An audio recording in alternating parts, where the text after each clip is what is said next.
What's up, guys? So I'm out here in the garage today, and I thought I'd do a little video on some of my lead pouring.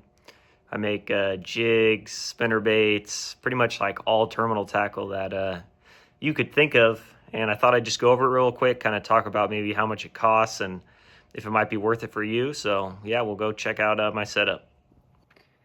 So I thought I'd just show you guys my terminal tackle box just to kind of show you some of the molds I have. I have kind of like a weighted wacky rig.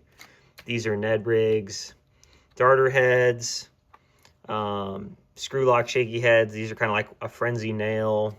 I make ball heads, tubes. That's kind of what those are. Drop shot weights, all these different style sinkers, and that's kind of just an overview of some of my terminal tackle. So, a quick thing I want to touch on is, obviously this is liquid, right? Liquid metal. It's extremely hot. Some of the safety equipment that I wear, just wear a pair of sunglasses just in case something were to hit you in the face or the eye. You know, there's a little bit of a barrier, and then also I wear a respirator. You can look on the internet. There's certain cartridges that are rated for certain types of airborne chemicals, so not everything's going to be prevented by this, but I believe this one does prevent the exposure from the lead, and if not, it just greatly reduces it.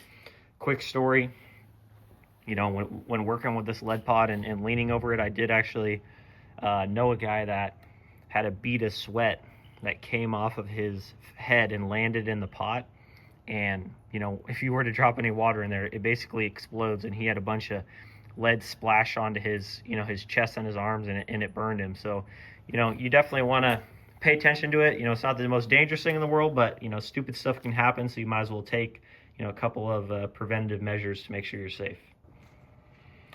So this is kind of the workstation that I set up. This is my little lead pot here. It's heating up, and then I have all these molds. I have even more inside. Not all these are mine. Some of them are borrowed from a friend. Some of them are, you know, ones that buddies have bought, and you know, we'll kind of just trade stuff here and there whenever somebody needs to pour something. But you know, for example, that's a tube one. These are all do it molds. This is I'll show you right here. This is a drop shot, and basically, you know, you put the stuff in, you clamp them, and then you can pour the lead down the top. And then obviously there's a lot of different hooks you can get for different molds. So whether you want kind of like a jig hook or you know, something more for like a thinner gauge for a darter head or a shaky head, you can get anything you want. So that's kind of my quick setup. Put up our first mold. This is kind of what it looks like on the inside. So you can see all the little line ties are down in there. So this does have a spigot out of the bottom of it, but just to kind of show how it works, sometimes I'll come in here with a ladle, and you'll get a little bit of like gunk on the top, so you can pour that somewhere else. But yeah, you'll just get a spoonful, pour it in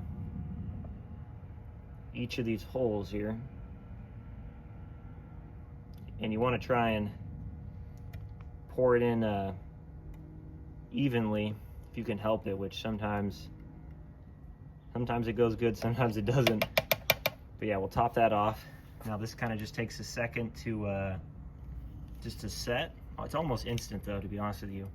And then you open it up, and then you'll have all your pours. So if you look at this one, you can see right here that the top is just missing a little bit. So that's technically called an incomplete pour. So that one you can kind of just pluck out and you know, not use that one, throw it back in the pot. So this is kind of just to show you guys that those impurities that I was kind of telling you about, that they kind of just get stuck on the top. So you take them out. I just have a little pan here that I put them, but this is basically just like not lead. I don't know exactly what it is, but it's not the stuff that you want. So you just peel that out, and then you'll be left with you know, a lot more pure stuff to deal with. So this next mold's actually the jig mold, football head jig mold. So he's got a little 4/0 hook. You can just drop those in, one into the 3/4, one into the 1/2, and then we got these little plugs. They kind of help keep the cavity inside of the mold for when you want to put the weed guard in later. So if you don't want a weed guard, for example, like you want to make a hula grub head or something, you could just leave those kind of like out a ways to where they're not actually going inside the jig hole, kind of like that. And then that would prevent, you know, there being a hole, versus when you push it in like that, and then there's going to be a hole made now. So I'll show you the finished product. All right, so that's what they look like when they're done. I'll pop out this guy and kind of give you guys a close-up. So got that little weed guard on there, and that sprue on the top is going to get cut off so it'll look flush. And then when we pop out this little weed guard here, you can see that there's actually a hole now that you can pop your weed guard into later. All right, so for this next little step in the process, so we have all these baits that I just poured, like so many baits, and a lot of them have like a little sprue head, right?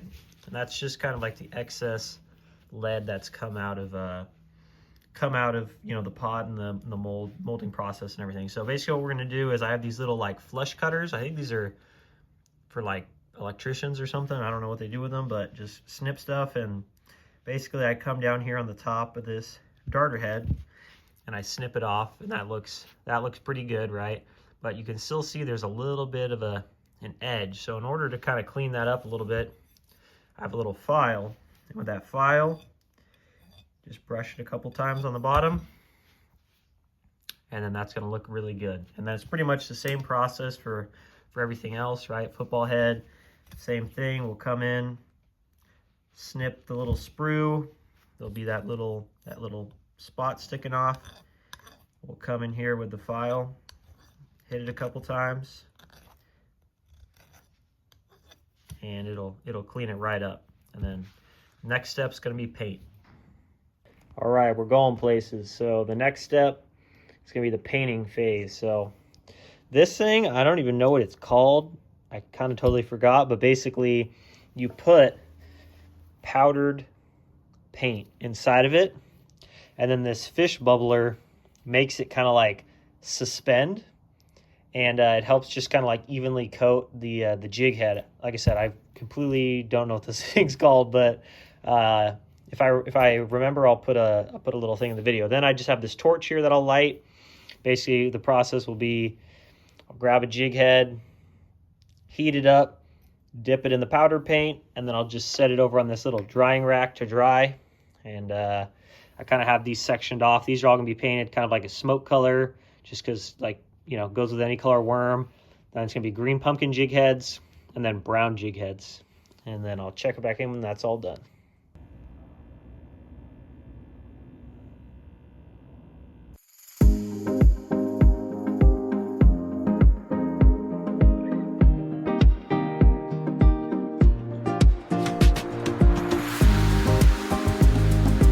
So the last step in the process to bake on the jig heads the rest of the way is I just have this little toaster oven that I bought just for this, because you know, lead poisoning. And then I'm gonna set this to 350 for like 21 minutes is my magic number, and then I'll just leave that here, let it bake, and then after that it'll be all done. All right guys, so we're back here at the final step. Got my fly tying vise here, got my jig head.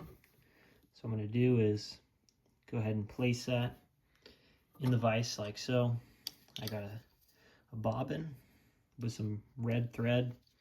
I like using red because you can kind of see it just a teeny bit once the skirt's tied on. So I'm going to wrap that on, put a little bit of a thread base. I'm going to go clip off that excess thread.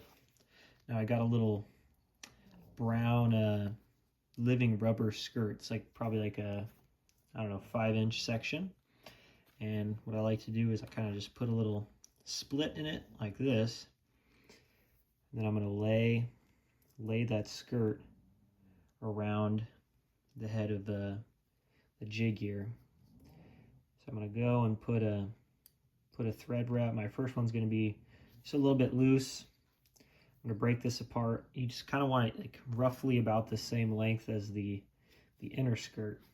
And now I put a couple thread wraps right here, make a little bit of a collar. Then I have this little tool called a whip finish tool.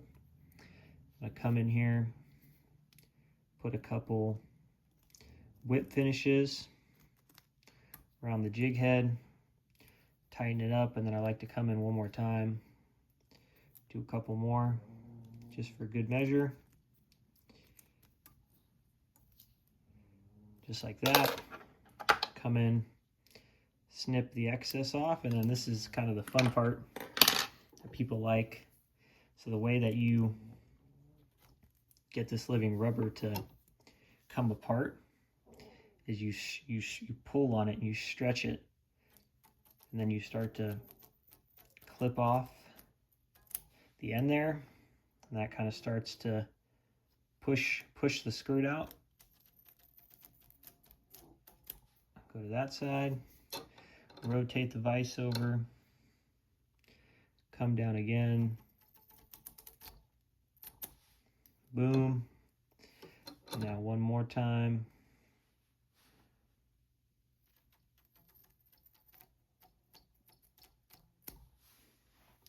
All right, so now that skirt's all done how it needs to be. And the last step, get a little bit of super glue, and then I'll pull this back like so. Put a little dab of super glue in the eye hole right there, and I'll get my weed guard. Press that in like so, and that is the completed football head jig. And then I'll just go through, and I have a bunch of different colors, and I'll show you some of the other heads that I poured. These ones are like kind of a green pumpkin color, and then obviously the brown ones that I have. And yeah, I'll go through and kind of customize them myself, so make a bunch of different colors. So the final thing I kind of want to touch on in regards to just all the lead pouring is just kind of, is it worth it? I'd say, you know, the startup cost with everything involved is, I don't know, probably about $500, maybe a little more, maybe a little less, depending on how many things you buy. But you know, everything in this box, I made all these colors, all these different jigs, all ones I tie myself, and that's kind of what is cool about it, because you know, you can customize everything to be exactly how you want it. You know, some of the Ned rigs and shaky heads, I mean, they're probably 10 cents each, maybe less with everything included. So I mean, it really is cheap.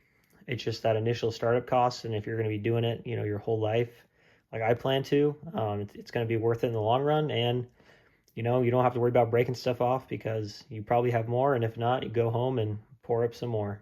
So please like, subscribe, and if there's anything else you guys want me to make in the future or show you guys how to do, I'd be more than happy to do that. Bye.